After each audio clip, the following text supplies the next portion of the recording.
analysis on CBDC, in particular for the use of general use, we tend to establish the equivalence with cash. And there is a huge difference there. For example, in cash, we don't know, for example, who's using a $100 bill today. We don't know who is using a 1,000 peso bill today. A key difference with the CBDC is that central bank will have absolute control on the rules and regulations that will determine the use of that expression of central bank liability. And also, we will have the technology to enforce that. Absolute control. Did I hear that right? Yes, sir. All right. Hey, y'all. Welcome back to the channel. I am here with Chris at the Financial Prepper, and we're going to be talking about the financial panopticon, the total control, how they're taking over, hijacking the monetary system.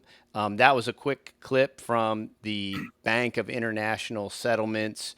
The little guy behind the green, the Wizard of Oz there at the Bank of International Settlements. How you doing today, Chris? I'm doing great. He was a lot of things, but little. That's true. He's living high on the hog, no pun intended. This spells out our dystopian future if it comes to these guys running it. I just like how they can nonchalantly say, we just don't know who's spending $100 and who isn't. So, I mean, this way, we'll just know every penny you spend, every place you spend it, and we'll turn it on and off. Don't worry about it. I mean, it's going to be great. And we have the power to do it. We've already got the technology. It's in the mail. I see a lot of people saying, don't comply and stuff like that. But I don't know how you're going to not comply with the sovereign currency of the United States. How are you going to do that? Well, I just had a conversation. We bank locally, and look, I think that's going to be one of Chris and I's biggest tips. And Catherine Austin Fisk talks about this as well too. If you bank with the enemy, you're part of the problem. Okay, so if you're banking with a J.P. Morgan, if you're banking with a Chase, Bank of America, all these too big to fail bailout TARP guys that are creating these massive consolidative albatrosses, if you continue to bank with them, you're facilitating the problem. So you should bank locally. Both banks that I bank with are incredibly local. Texas Heritage Bank isn't even allowed to lend outside of 2 counties. So they're both very local. They're very fiscally conservative. So that's really important. I just talked to both bank presidents, and they both, and I hope they're right, they both assured me they're like, we have yet to see any iteration of CBDC that's viable. Like every test run that's been run so far collapses on itself. And the CEO of Vera, he said that he doesn't see it being viable for at least 10 more years. I wish. I hope that that's the case, but that's not realistic. Well, and when we get into this information that we're going to be covering here, and you see how that this has been a long game that's been set up, for quite a while here, and this was just, they didn't want to let a good crisis go to waste. This was the crisis that was the perfect time to implement all this, and as we can see, this isn't something that's being implemented. The strange thing about all this monetary stuff, right? Just like the food stuff and the systematic attack of every facet of life that we need to function and to have freedom, right? Whether it's the food, air, whatever, you name it, is that this is being done on a global. This isn't like an American thing. This isn't a Joe Biden thing. This isn't a Democrat thing. We just heard the Blob speak, right? And wherever he's at and whatever country he's from, these guys are. Yeah, all in on this together, right? Bank of International Settlements, right? This guy's in Mexico or whatever, and they're all doing, it's the same end game for everybody. They don't want to just track the dollar. They want to track the peso and the dinar and the ruble and all of it. They want it all to be digitized. They want us all to be tracked and traced. They want a total panopticon. They want a surveillance prison, and they want us to, if we want to go to the water to drink, to go to the well to drink the water, we're going to be under surveillance, and that's what's going on. Yeah. Well, what I meant when I was saying, how are we not going to participate? The local banks are going to be using it as well, correct? Right. I mean, there's no opting out of. I mean, it's just like we're using a fake fiat, unconstitutional currency right now. Right. And correct. If you think you're against Ponzi schemes and Bitcoin's a Ponzi scheme and gold and silver is going to be illegal, well, you're participating in the biggest Ponzi scheme that ever hit the planet if you're using cash. And now we're looking at another one, and I like the way it's called going direct. That's the paper wrote by John Titus it's incredible. You could build a whole YouTube channel around it. It is. I'm really going to get into it deeper, but it's all in the title. Going direct to the central bank. Yeah. A direct relationship, cutting out that middle bank, the smaller banks. It'll be a direct relationship, and it will do so much for the velocity of money. I think that's the biggest takeaway for me is how fast they'll be able to manipulate things. You think things are manipulated now? They can stimulate or take away instantly. Yeah. And from a takeaway standpoint, they can turn off your personal savings that you have. It's crazy to be using these air quotes and we're a lot of our monetary policy is theoretical anyway, and they're making it so ephemeral. Like, okay, right now we do have a green piece of paper and we can hold it in our hands, and it might not be backed by anything, but it is there. But once they digitize this, I mean, it becomes so incredibly artificial and so non-tangible when you think about these non-fungible tokens and all these other things. I mean, that's the whole purpose, is to completely synthesize life and to get to see how that actually ascends into this whole transhumanism thing, and they want to upload us to the internet and all that stuff. I mean, this plays part and parcel with the complete making life completely, absolutely unnatural. I mean, is there anything more natural and real than holding a silver coin in your hand? You know what I mean? And then you having generated or created something that I need, and I take this physical, real thing that was mined in the dirt, right? And then somebody fashions it into a coin, and I hand that to you, and in return for that monetary exchange, you provide me with a service or whatever, or an item or food or whatever. And now this just becomes so incredibly artificial that it's zeros and ones, and you do have these nefarious people that can turn it on and off and make it look and do whatever they want, like instantaneously. And they now have the infrastructure and the technology to really make it happen, to the point where monetarily, as confusing as it is now, we literally will have no concept or idea of what's really happening in a very real way.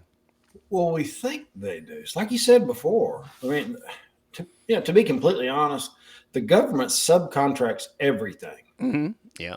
They're really not capable of anything but screwing things up. Yeah. I mean, they're like a raccoon. What they don't eat, they screw it. They crap on. Yeah, that's true.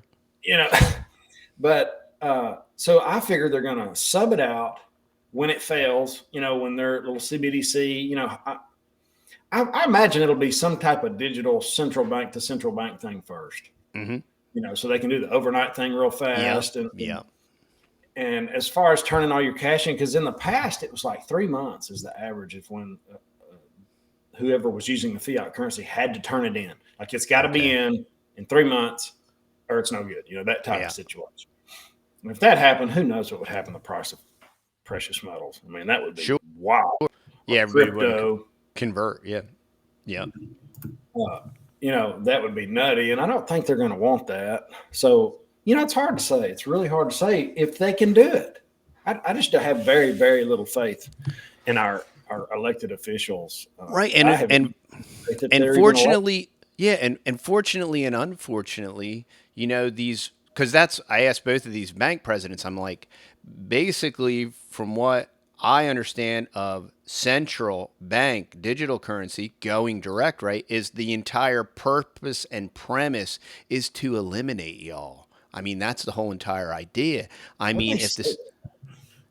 if the central What did bank, they say? What did the so bankers?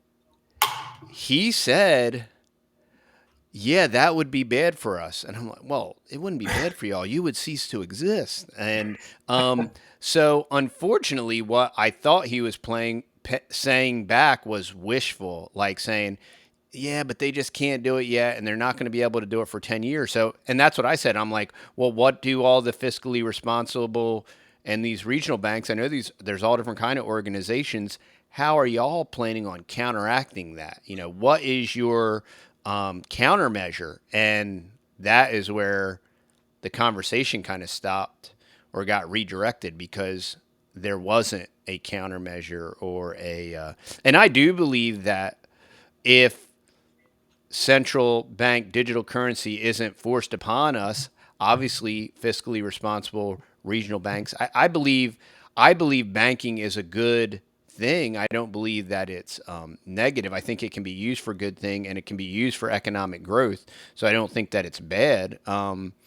So I think a part of the conversation is to not just demonize banking per se, but I didn't get any kind of good answers from these two very fiscally responsible banks that I feel really good about. They have good balance sheets. Even hey, Silicon Valley passed all its stress tests and all that stuff. So I mean, so much for fiscal responsibility and metrics and all that stuff. It's the Wild West, man. It's crazy. Uh, the bankers, a lot of them are going to be looking for another job. Mm-hmm. That's the part they're glazing over, and we've never experienced it. People have a hard time seeing change.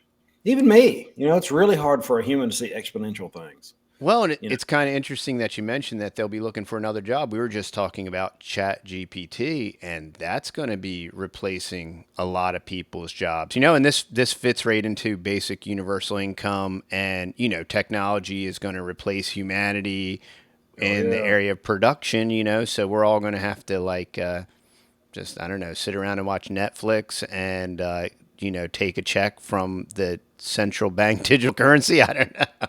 It reminds me of The Mandibles. You ever read that book? No, I didn't. Yeah, it's wild. It's a future movie book that kind of, a cabbage is $30 and the government's searching your house for gold and silver, and it's really wild. About half the book was decent and the other half wasn't very good at all. But anyway, yeah, it is a crazy exponential thing that we're looking at. And people are really having a hard time, especially the bankers. That's what I don't get. If I was a banker and I saw this coming, I would have a side hustle first. Sure. Yeah, exactly. You're on the cut list, buddy. Yeah. I mean, it's that simple. And like you said, yeah, they're telegraphing it. Yeah. Yeah.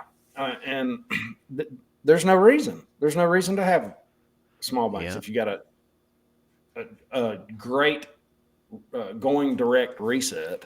What's even kind of more fascinating is even the bigger guys. Like, what's the purpose of having most of these institutions? I mean, if the technology works, why wouldn't there just be one institution? Like, why would it even have to be a cartel of banks in the sense of, ultimately, they would continue to consolidate until there can be only one. Yeah, well, deal, it's like the movie Terminator, and it's and that is scary. I know this is crazy, crazy talk, but Elon Musk is one of those future thinkers, right? Mm-hmm. Jeff Bezos, crazy future thinker, hard worker. I'm building stuff out of metal boxes and skids and stuff like that. Elon Musk is building spaceships going to Mars and talking about inhabiting it. It's really wild what this man's been able to achieve. And when he talks about his Neuralink, this is legit. Yeah. I mean, they are doing it now. Yeah. They've got monkeys playing Pong, getting rewarded. They've got, there's people signed up. Mr. Beast, the big YouTuber, he's got like 10 million. He said he'll be one of the first ones. He said after they do a few thousand of them, he'll sign. He said, why wouldn't you? That is so crazy. That's the thing. He couldn't see why not, because you'd be 1,000 times smarter than everybody else. That's how they're going to sell it. I thought that was really interesting. The people's take on it. These future thinkers are like lining up for it and getting ready. At the same time, Elon Musk said the reason I'm developed and I'm passionate about the Neuralink is to fight against AI. Yeah. To fight against essentially the robots. Yeah. This is some wild Terminator type talk, but this guy that's sending, stuff into orbit and created all these things has developed this. And that was his quote. That was exactly what he said. This is why I'm doing it. Yeah. And originally he said with AI that we were summoning the demon, and then basically his speech on that was, well, if we can't beat them, join them. So basically the only way we'll be able to compete with the AI is basically to merge, right? Which is kind of where Neuralink come from. If you think of it from a biblical perspective, you shall be as gods, right?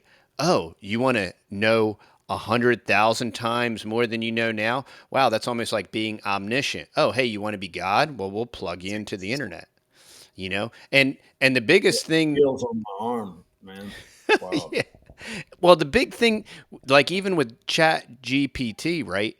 If it's pulling resources from the internet, right? So human beings are interacting and posting information on the internet, right? Well, then Chat GPT collects all of it and consolidates it or makes it better, whatever. What happens when what happens when it's all Chat GPT, right? And it's collecting its own information. I very much think that it's going to like kind of almost consume itself, because I think what would happen, it would become like a cancer, so to speak, where before it's taking before it's taking real information from cognitive humans, right? And it's disseminating it, compiling it, and all that stuff. But what happens when it's all artificial constructs and then it starts compiling that? You would think that there would be some kind of glitch in the matrix, so to speak, that would make it carcinogenic and it would kind of like metastasize. And I don't know, maybe that's just my wishful thinking. I don't know. But it's a lot of really crazy high level futuristic stuff, but it's all kind of interlinked with each other. Well, and it's in line with what the Bible says is going to happen. Like we're all going to see. Well, it says we'll all see these things that the Antichrist does. Something will happen to him. How are we all going to see it? People always had a hard time with it. How are we're all going to be in one spot? No, you're going to see it right here on YouTube, Twitter, technology, GitHub, all these other platforms, and everybody will see it. It's so wild to see it come together right here at the end. Same thing with the universal international global currency. I mean, who would have ever thought how that would even be possible? And we're watching them basically say, yeah, that's what we want. We want a single currency, and we're all global citizens. So, we all need to sacrifice to end global poverty, which just conveniently enough makes all the rich guys like 10x. Yeah. Isn't that wild? It's so interesting how that happens. Like one world government, UN, China, man, I'm fixing to start focusing on this war that's going on. And it's not my thing, because I just know the first casualty of war is the truth. Yeah. But China's playing they're a big part, man. They are playing chess. They're playing the long game. They don't care if it takes them 100 years. Mr. 11 couldn't care less if his great grandson finished the project. No, that's right. They play the long game. It's like we're playing tic-tac-toe, Well, we're such an instantaneous generation, we have to have everything yesterday, and we can't even fathom like something taking more than 5 minutes, and these guys are fine with it taking 100 years. So. Sure. Yeah. Think about the plan. We'll build all your cheap junk for real cheap, and we'll get all your industry, And then when that's done and you don't have a way to manufacture anything, we control you, period. Yeah. And not to mention all the people that don't want to work, Right. that are willing to, and are being decentivized because the American dream is dying, Yeah. Right before our eyes. So yeah, there's a lot of things going on, and Russia's kind of the bully. Yeah. He's and they're all meshing together, creating their own currency outside the dollar. BRICS. Yeah. Yeah, and Mexico's trying to get on board, and it's we went to Jamaica, and I got to see some real devalued currency while I was there. It was 150 to 1. Wow, incredible. Yeah. And that's why, just so you know, I don't have any paper or anything on the walls. Well, I do have some paper, some notes I got on the wall back there. But I'm going to wallpaper my gym in $100 US bills. That is very creative. That's very creative. Yeah, that's what I'm going to do. And I don't know how long it's going to take. You going to call it the Weimar gym, or what? I don't know, man. I'm not sure. I'll fill in some spots. Maybe I'll spell out "we told you so" or something. There's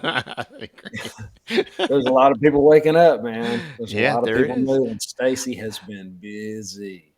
Well, I think it's fascinating. What we'll do is we will post a link to this article down below. What I wanted to do real quick is if we jump into the summary and just read through the beginning, I think, because like you were saying, Chris, one, this connects a lot of dots, and for as far as to show the planned conspiracy that's been woven through this thing, and how the timing is absolutely not suspect, but the timing is obviously planned, and there's so much correlation between the novel virus, and then this financial collapse. You lock down the world, and I always try to point out, this is the one thing. I think the one thing that the last 3 years has taught us is that there isn't a political solution. These guys in the Uniparty, they've all been in on it. It's a different flavor. One's Pepsi, one Coke, one uses high fructose corn syrup. The other one says they may use real cane sugar, but relatively speaking, if you drink either of them, they're going to kill you. You know what I mean? And, I think that's what we can clearly see here. And so, our solutions that we like to offer are personal solutions, personal responsibility. We talk about the food 401k. We talk about real assets. We talk about things that you can control, buying dirt, planting trees, buying gold and silver, real tangible things that you can do rather than waiting for a voting cycle and voting harder and getting the right people in and doing all that, because we clearly see that they all kind of go lockstep. They all kind of work in it's kind of like a very orchestrated thing. They each play their role, and there's always one contrarian.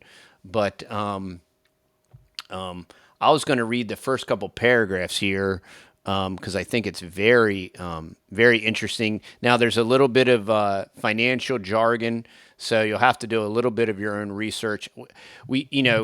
The thing I love about Chris's channel is he tries to make things very understandable and plain, because me and him resonate, because we're both like redneck hillbilly kind of, just regular dudes. We're not like some kind of financial geniuses or anything.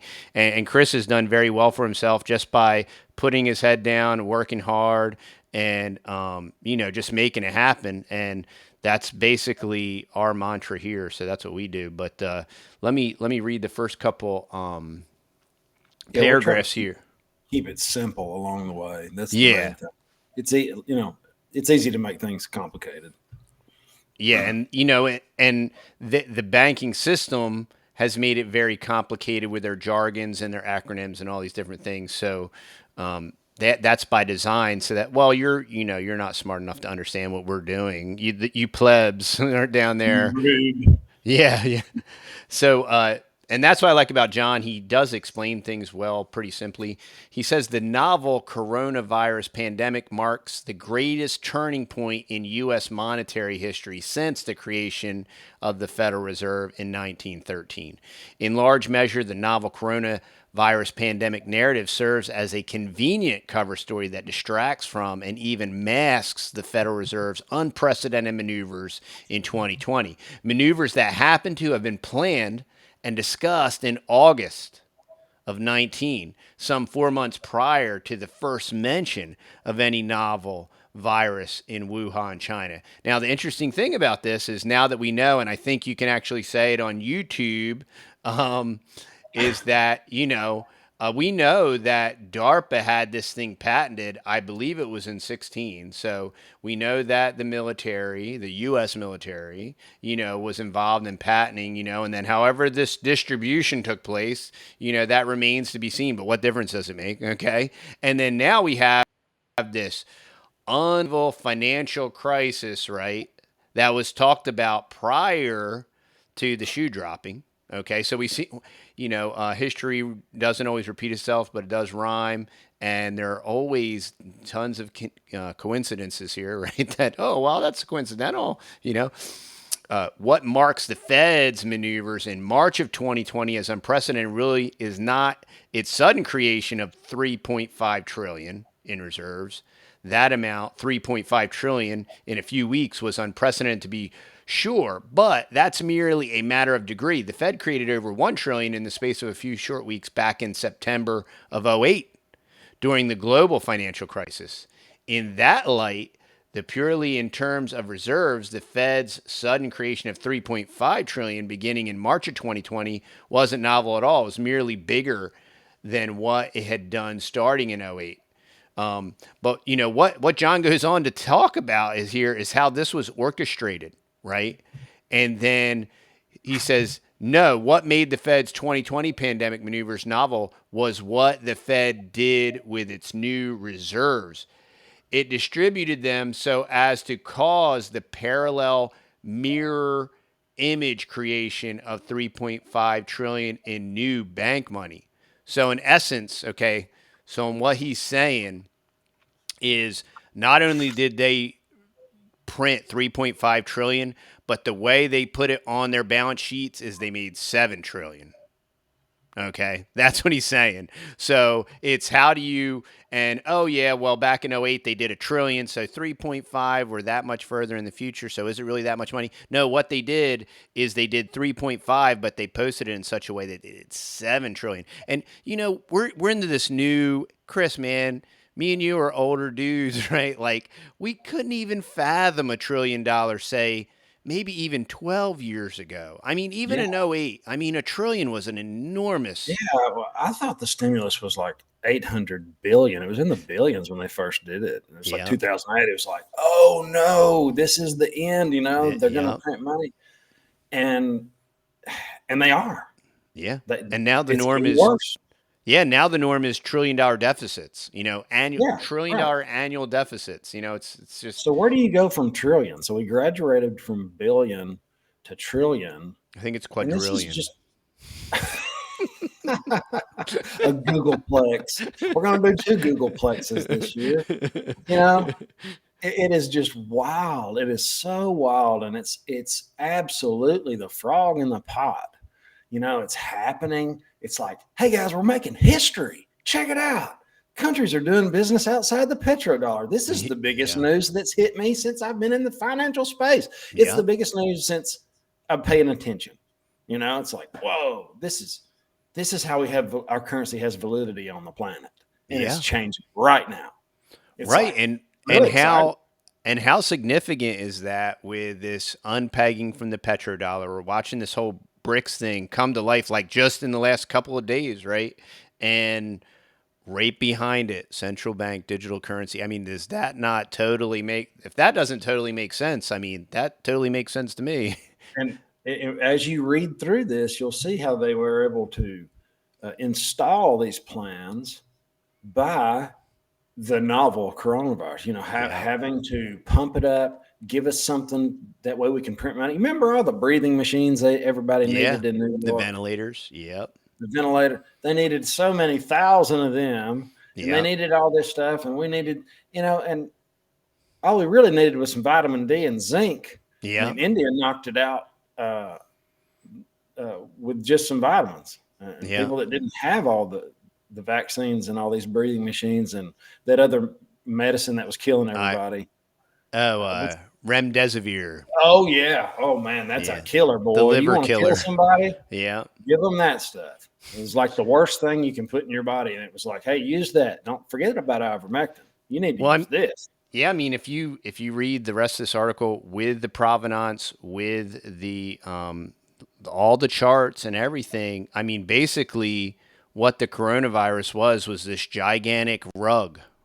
Like, oh, we're going to do all this financial chicanery and we can just ramp it up. And then when we have this, global pandemic, we had to do all this, and then you just sweep it all. It'll just all go on. It'll all get blamed on that, and this is all the countries did it. China did it. Russia did it. India did it.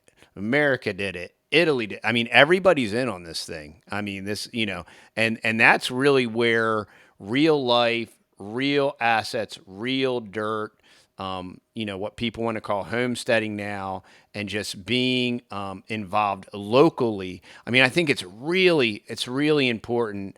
How did we get into this mess in part? Well, we're a global economy, and I remember them explaining that to me when I was in school in college, we're a global economy, and, China makes all their stuff, so we got to buy it from them because we're a global economy. Well, what has the novel coronavirus taught all of us plebs, all of us normies down here on planet Earth that deal in the real world? Like, hey, we need to shorten our supply chains, our infrastructure. We have to be close, we have to know our neighbor, love our neighbor, help our neighbor. And they, in turn, we can help each other. We can work together, and he can grow what I can't. I can grow what he can't. He's got maybe hard assets. He might have, tractors or a skid steer or a backhoe or something that I need. And we can develop a real local economy, a parallel society. And that's really the only solution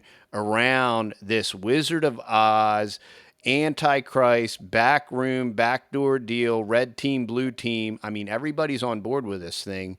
And the only solutions that I see are local, personal responsibility, meeting like-minded people, working together with them, networking with them, exchanging with them. That's the only solution that I see that's even remotely has any potential so that we can keep any type of normal, quote unquote, lifestyle that we've experienced. What do you think, Chris? No, yeah, this parallel economy that's going to be the way it is. When you talk about UBI and the government being in control of your currency and taxation without representation, the biggest thing that's really we need to watch, we're actually watching it die right now, is our First Amendment. Yeah. And the freedom of speech is everything but gone.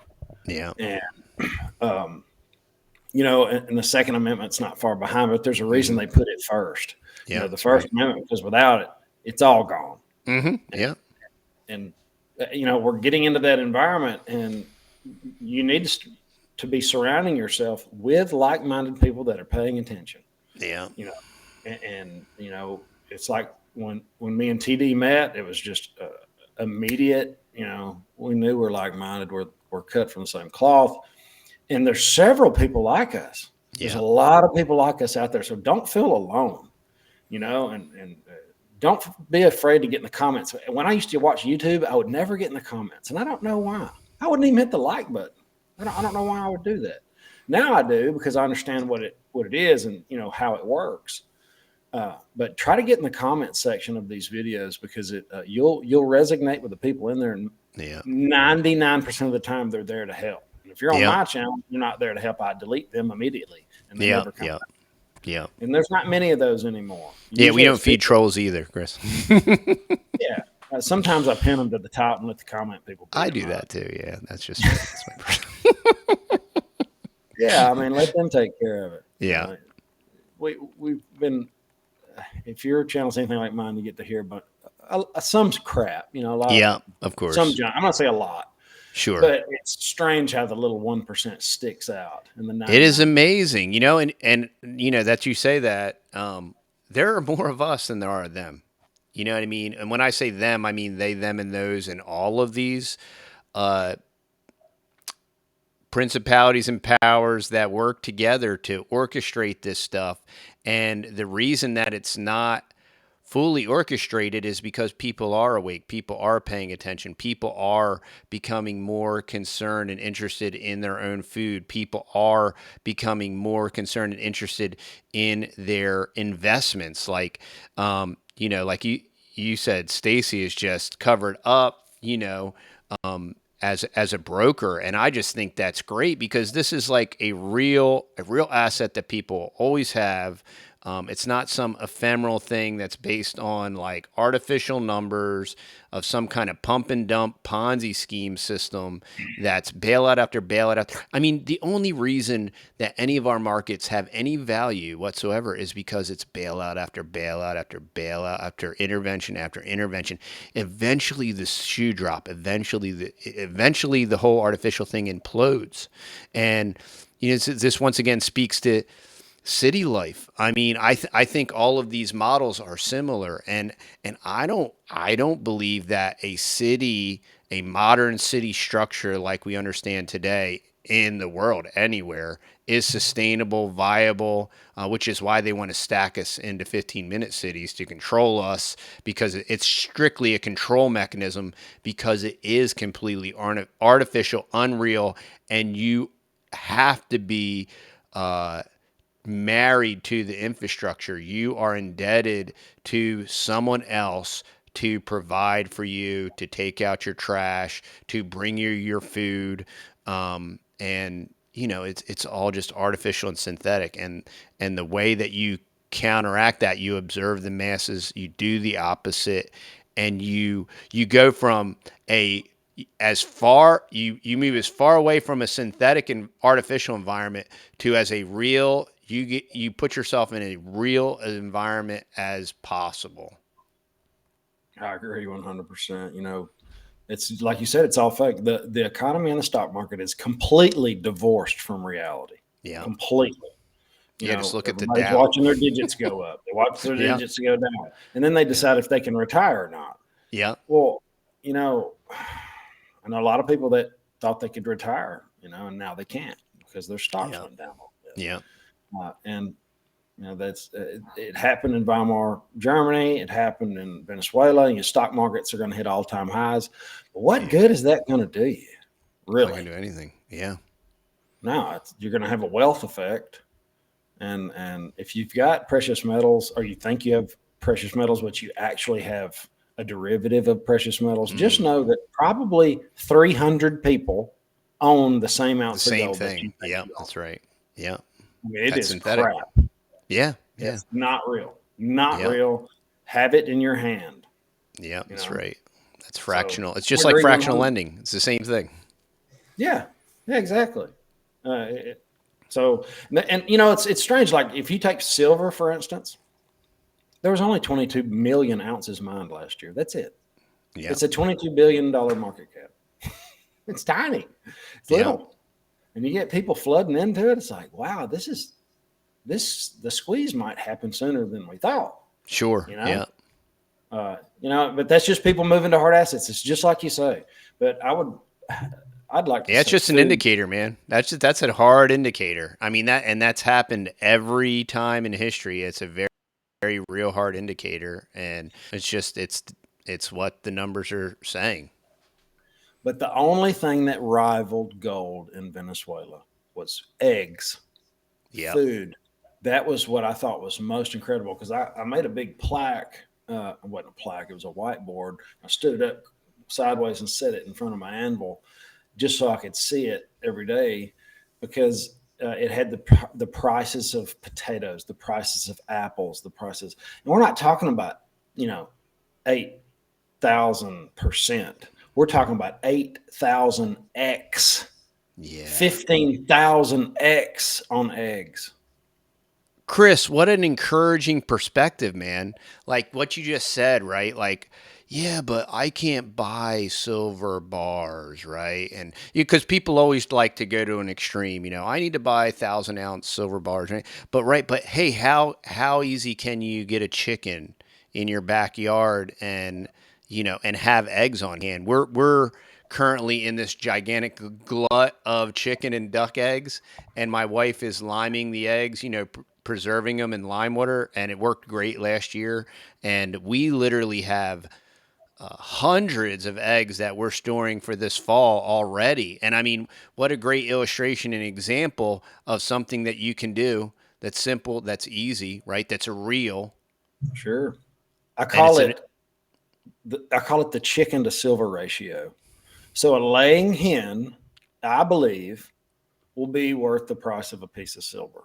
I think that's very accurate. Yeah. And it'll get out of whack, just like the silver to gold ratio. Mm-hmm. It'll get out of whack, and then it might catch up, and get. But you can I think, according to history, from what I've read through When Money Dies, that's a great book if you're into that. Probably listen to it and read it. It's a hard read. And what happened in Weimar, Germany, and one of Venezuela. That'll kind of show you what food does, and it's going to rival gold.